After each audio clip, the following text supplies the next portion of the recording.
தமிழ் திரை உலகில் தன்னிகரற்ற நடிகராக ஆதிக்கம் செலுத்தி நடிப்பாற்றலில் உலகிலேயே தனக்கு ஒப்பாரும் மிக்காரும் யாருமில்லை என்கிற அளவுக்கு ஏற்கின்ற கதாபாத்திரத்தில் நடிக்காமல் அந்த கதாபாத்திரமாகவே வாழ்ந்து சாதனைகள் நிகழ்த்தி அழியா புகழ்பெற்ற கலைத்தாயின் தவ புதல்வன் நடிகர் திலகம் சிவாஜி கணேசனின் நினைவு நாள் இன்று.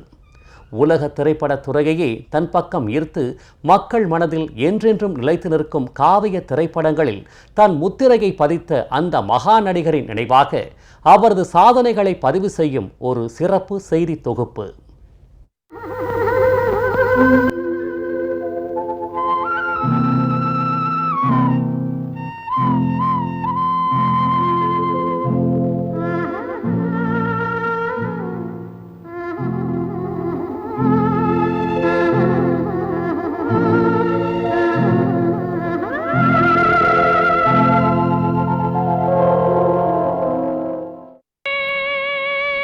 உலகமே ஒரு நாடக மேடை, நாமெல்லாம் அதில் நடிகர்கள் என்றான் ஆங்கில இலக்கியத்தை இன்னும் ஆண்டு கொண்டிருக்கிற ஷேக்ஸ்பியர். ஒவ்வொரு மனிதனுக்குள்ளும் ஒரு நடிகன் இருக்கிறான்.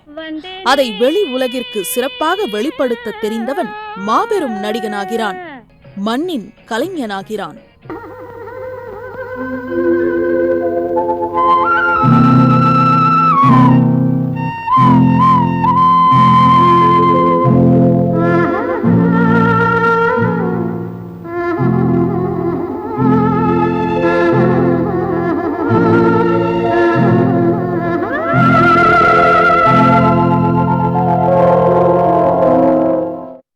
ஆயிரத்தி 1940களில் ஒரு நாள் திண்டுக்கல் வட்டாரத்தில் ஒரு நாடக குழு கேம்ப் போட்டிருக்குது. ஒரு வாரம் ஆச்சு, நாடகம் ஒன்றும் பெருசாக போகல. பசங்களுக்கெல்லாம் அரைகுறை சாப்பாடு. ஒரு நாள் இன்றைக்கி ஒரு வேளை சாப்பாடு தான் போடலான்னு முடிவு பண்ணி ஒரு பெரிய மாநிலை வச்சு ஒரு 50 பேருக்கு சாம்பார் சாதம் மாதிரி தயார் பண்ணுறாங்க. காடுகிட்டேருந்து விறகு கொண்டாந்து அந்த வானிலைக்கு அடுப்பை மூட்டி எரிச்சிட்டே இருக்காங்க.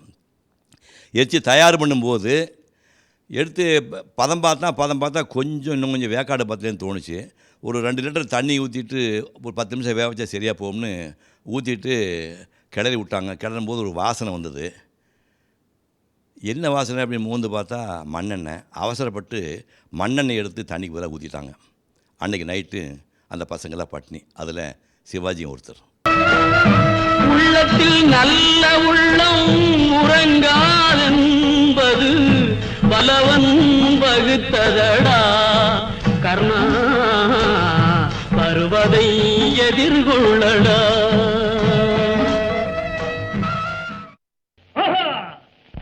நான் காண்பது கனவா அல்லது நினைவா? சினிமா என்ற நவீனத்தை தாமஸ் ஆல்வா எடிசன் தன் சிந்தையில் கருக்கொள்வதற்கு முன்னதாகவே நாடகங்கள் முழு உருவம் கொண்டு உலகம் முழுவதும் தனது ஆதிக்கத்தை செலுத்தி வந்தன. அதனை அலங்காரம் செய்து பார்த்தவர்கள் அநேகர். ஆனால் பின்னாளில் அதனை தன் வசப்படுத்திக் கொண்டார் அவர்.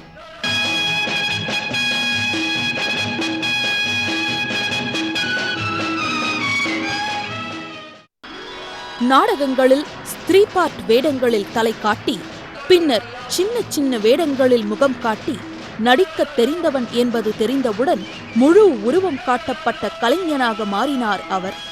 சின்னையா, ராஜா மணியம்மாள் ஆகியோருக்கு 1928ஆம் ஆண்டு அக்டோபர் மாதம் 1ஆம் தேதி மகனாக பிறந்தவர்தான் அவர். வறுமைக்கு வாழ்க்கைப்பட்ட அவருக்கு ஆரம்ப காலத்தில் நாடகம்தான் சோறு போட்டது. பின்னாளில் அவர்தான் சினிமா என்கிற கலை கூடத்திற்கே விருந்தளிக்கப் போகிறார் என்பதை அறிந்து கொள்ளாமல் திருச்சி தேவர்ஹாலில் எம்ஆர் ராதா ட்ராமா சாயங்காலம் 7 மணிலேருந்து 9 வரைக்கும் நாடகம். அதுக்கு முன்னாடி திருவாங்கூர் சகோதரிகள்னு 2 பேரை வர சொல்லி ஒரு 5:30லேருந்து 6:30 வரைக்கும் டான்ஸ் அரேஞ்ச் பண்ணுறாங்க. அந்த பொண்ணுக்கு வந்து டான்ஸ் ஆடிட்டு மேக்கப்பில் கரைச்சிட்டு காருக்கு போகுது. இந்த எம்ஆர் ராதா நாடக குழுந்து ஒரு பையன் கார்கிட்ட நேராக ஓடி போய் அந்த மேக்கப் கலைச்சிட்டு போன ஒரு நடிகைக்கிட்ட, மேடம், வாழ்க்கையில் ஒரு படத்துலையாவது உங்கள் கூட நடிக்கணும்னு ஆசைப்பட்றேன் அப்படின்னு சொன்னான். அந்த இளைஞன் தான் சிவாஜி கணேசன். அழகர் மலையில் ஆயிரக்கணக்கான ஜனங்க மத்தியில் நீங்க ஒளிஞ்சுக்கிட்டு இருந்ததே கண்டுபிடிச்சேன். இவ்வளவு பக்கத்திலே உங்களை கண்டுபிடிக்க முடியாது. அப்படின்னா உன் பார்வை பூரா என் பக்கம் தானே? நான் அப்படித்தான் இருக்கேன். ஆனா நீங்க? நானும் உனக்காகத்தான் காலையிலிருந்தே மதுரை ஜங்ஷன்ல காத்துக்கிட்டு இருந்தேன். மேடை நாடகங்கள்தான் இவரின் முதல் முகவரி. சிவாஜி கண்ட இந்து ராஜ்யம் என்ற நாடகத்தில் பேரரசர் சிவாஜியாக நடித்த வி.சி. கணேசனின் நடிப்பாற்றலை கண்டு வியந்த பகுத்தறிவு பகலவன் தந்தை பெரியார் வி.சி. கணேசனுக்கு சிவாஜி என்ற அடைமொழியை அளித்தார். வெறும் கணேசனின் கலை கழுத்தில் சிவாஜி கணேசன் என்ற புகழ் மாலை விழுந்தது. நாடகக் கலை சிவாஜி கணேசனால் புத்துயிர் பெற்று எழுந்தது. இன்கிலாப் ஜிந்தாபாத், இந்துஸ்தான் ஜிந்தாபாத், பாரதமே என்னருமை பாரதமே உன்னடிமை தீரு மட்டும் போரிடுவோம் அன்னையின் ஆணை. நாடகத்தின் பாதையில் நடந்து வந்து சினிமா என்ற மாளிகைக்குள் நுழைய முயன்ற சிவாஜி கணேசனுக்குத்தான் எத்தனை தடைகள்! பலவீனர்களின் பாதையில் தடைக்கற்களாய் இருப்பது பலசாலிகளின் பாதையில் படிக்கட்டுகளாக மாறுகிறது. கலைத்தாயின் பலம் பொருந்திய மகன் என நிரூபித்துக் காட்டினார் சிவாஜி. ரசிகர்களின் கைக்குட்டை நனைந்தது. திரையில் சிவாஜி சிரித்தார்.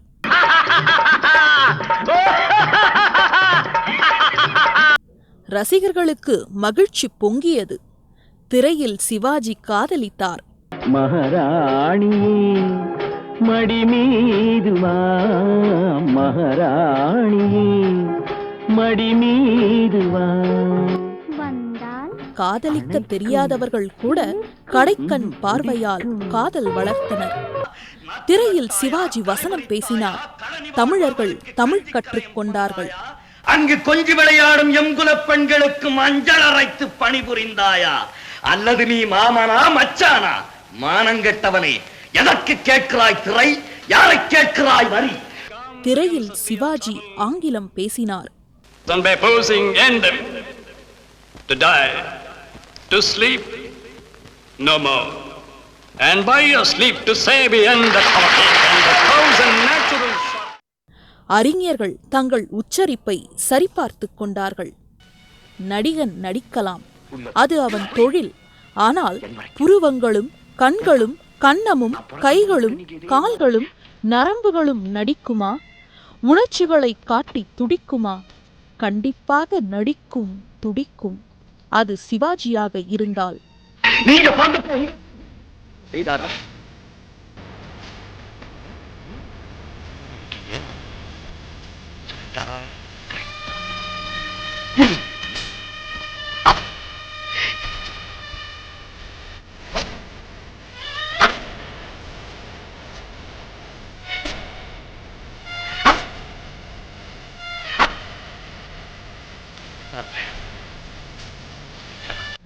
பராசக்தி, மனோகராவை தொடர்ந்து வீரம் செறிந்த வரலாற்று நாயகர்களின் கதாபாத்திரத்தில் நடித்தார் சிவாஜி. இல்லை, வாழ்ந்தே காட்டினார். வீரபாண்டிய கட்டபொம்மனையும், கப்பலோட்டிய தமிழனையும், ராஜராஜ சோழனையும், சேரன் செங்குட்டுவனையும் திரையில் பார்த்து தெரிந்து கொண்டார்கள் தமிழ் மக்கள். வீரபாண்டிய கட்டபொம்மன் யார் என 20ஆம் நூற்றாண்டைச் சேர்ந்த தற்போது வாழ்ந்து கொண்டிருக்கும் யாரை கேட்டாலும் சிவாஜியின் முகம்தான் அவர்களது சிந்தனையில் நிற்கும். வீரர்களின் வரலாற்றை தமிழர்களுக்கு வாசித்துக் காட்டிய வரலாறு சிவாஜி. உயிருக்கு பயந்தவர்களே, உட்காருங்கள், உட்காருங்கள். 1960கள் சினிமாவின் பொற்காலம். ஸ்ரீதர், KSG, பீம்சிங், திர்லோக் சந்தர் போன்ற மேதைகள் இயக்கிய படங்கள் ரசிகர்களின் இதயங்களை ஆக்கிரமித்தன. சிவாஜி இந்த இயக்குனர்களின் படங்களுக்கு இதய துடிப்பாய் இருந்தார். தென்னை இளம் கீட்டினிலே தாராட்டும் தென்றலது, தென்னை தனை சாய்த்து விடும் புயலாக வரும் பொழுது, தென்னை தனை சாய்த்து விடும் புயலாக வரும் பொழுது, அமைதியான நதியினிலே ஓடும் ஓடம் அளவில்லாத வெள்ளம் வந்தாலாடும். பாசமலர், பாவ மன்னிப்பு, பாலும் பழமும், பார்த்தால் பசித்தீரும், பார்மகளே பார், பதிபக்தி, பந்த பாசம் உள்ளிட்ட பாவரிசை படங்கள் தமிழ் இலக்கணத்தின் தே மாவாக இனித்தன. கந்தன் கணியில் நடிக்கிறதுக்கு எனக்கு மேக்கப் டெஸ்ட்டை கூப்பிட்டாங்க. போனேன், மேக்கப்பெல்லாம் எடுத்தாங்க, முடிச்சுட்டாங்க. தம்பி நாடக அனுபவம் உண்டான்னு கேட்டாங்க. இல்லைங்க, அதெல்லாம் ஒன்றும் இல்லைன்னு. இப்போ எனக்கு ஷூட்டிங் நடக்குது, நீ போய் பாரு அப்படின்னாங்க. அன்றைக்கி அசோகன் சூரபத்மன் வேஷம் போட்டிருக்காரு. சிவாஜி வீரபாகுவா, அதாவது முருகனுடைய சேனாதிபதியாக நேராக போய் சந்திக்கிற மாதிரி காட்சி அது. போனாங்க, சிம்மாசனத்தில் சிவராமன் உட்காந்துருக்கிறான். ஆட்டுக்கடா மீசை 2 அடி உயரத்துக்கு இடத்துல உட்காந்துருக்கான். வீரபாகு போகிறாரு. முருகனா? யார் அவன்? அவனையா யார் என்று கேட்கிறாய்? உன்னை ஒழிப்பதற்கென்றே உலகில் தோன்றியவன், வேலோடு வந்திருப்பவன், உன்னால் வேதனைப்படும் அமரர்களை விடுவிக்கப் போகிறவன், வேலன், வேதத்திற்கு சீலன், பார்வைக்கு பாலன், பகைவர்க்கு காலன். 6 முகம் என்ன, 1000 முகம் படைத்தவனானால் என்ன? இந்த சூரனை வெல்ல இந்த உலகில் எவனும் பிறக்கவும் இல்லை, இனி பிறக்கப் போவதும் இல்லை. உன்னால் என்ன செய்ய முடியும்? என்ன செய்ய முடியுமா? உனக்காகவே தாண்டி வந்தேன் கடலை, வாங்குவேன் உன் உடலை, அணிவேன் மாலையாய் குடலை, என் ஐயன் கட்டளை இடலை, அதனால் உன்னை தொடலை நான். சிவாஜியின் நடிப்பை, தொழில் பக்தியை, படப்பிடிப்புக்கு நேரம் தவறாமல் வருவதை இன்றைய தலைமுறை நடிகர்கள் ஒரு பாடமாக பயில வேண்டும். புதிதாக நடிக்க வருபவர்கள் எல்லாம் சிவாஜியின் வசனம் பேசிதான் வாய்ப்பு கேட்டார்கள். சிவாஜி ஒரு பல்கலைக்கழகம். பல நடிகர்கள் அவரிடம் இருந்து நடிப்பை கற்றுக்கொண்டார்கள்.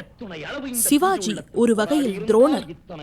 அவர் நடிப்பை யாருக்கும் நேரடியாக சொல்லிக் கொடுக்காவிட்டாலும் அவர் படங்களை பார்த்து சிறப்பாக நடிக்க கற்றுக்கொண்டார்கள் ஏராளமான ஏகலைவன்கள். சினிமாவின் பல புதுமைகளுக்கு சிவாஜி ஒரு வகையில் சொந்தக்காரர்.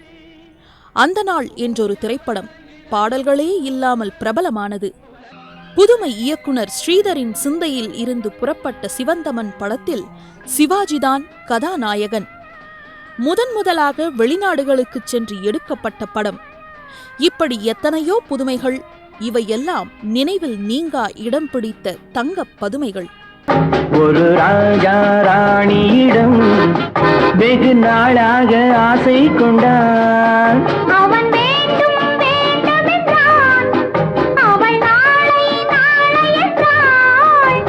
இதை காணாது நீ இன்றி தீராதென்றான். ஒரு ராஜா ராணியிடம் வெகு நாளாக ஆசை கொண்டான். இப்படியெல்லாம் கஷ்டப்பட்டவர் தான் உலக போல் நடிகராகி அமெரிக்கா சீஃப் கெஸ்ட்டாக கூப்பிட்டுச்சு. அங்கே போனார். நயகரா சிட்டிக்கு ஒரு நாள் மேயராக்கி சாவியெல்லாம் கறி கொடுத்தாங்க. கெய்ரோவில் 1960ஆம் ஆண்டு நடைபெற்ற ஆப்பிரிக்க ஆசிய திரைப்பட விழாவில் சிறந்த நடிகருக்கான விருது, கலைமாமணி விருது, பத்மஸ்ரீ விருது, பத்ம விபூஷன் விருது, செவாலியர் விருது, தாதா சாஹேப் பால்கே விருது என எத்தனையோ விருதுகள் சிவாஜி கணேசனுக்கு வழங்கப்பட்டதாலே அந்த விருதுகள் கௌரவம் பெற்றன. 300க்கும் மேற்பட்ட திரைப்படங்கள், உலகமும் மெச்சும் ஆற்றல். இவரைப் போல் ஒரு நடிகன் இதுவரை வரவில்லை என்ற இரவா புகழ், நடிப்பென்ற தொழிலை உயிராய் மதித்த உயர்வு. இதுதான் சிவாஜி. இவரைப் போல ஒருவர் வர முடியுமா? கிறிஸ்துவுக்கு முன், கிறிஸ்துவுக்கு பின் என்று மானுட வரலாறு தொடர, சிவாஜிக்கு முன், சிவாஜிக்கு பின் என்று தமிழ் திரையுலக வரலாறு தொடரும். வாழ்க சிவாஜி.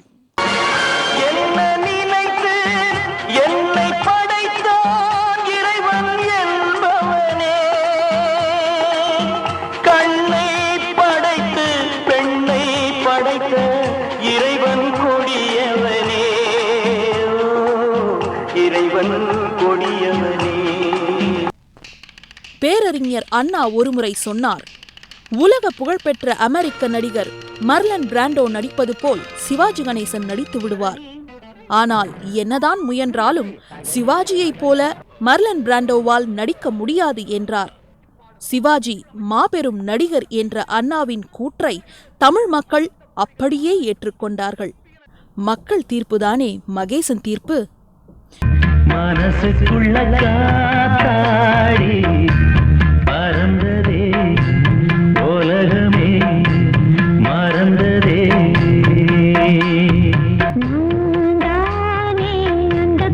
ஜெயா பிளஸ் செய்திகளுக்காக லாரன்ஸ் விஜயன்.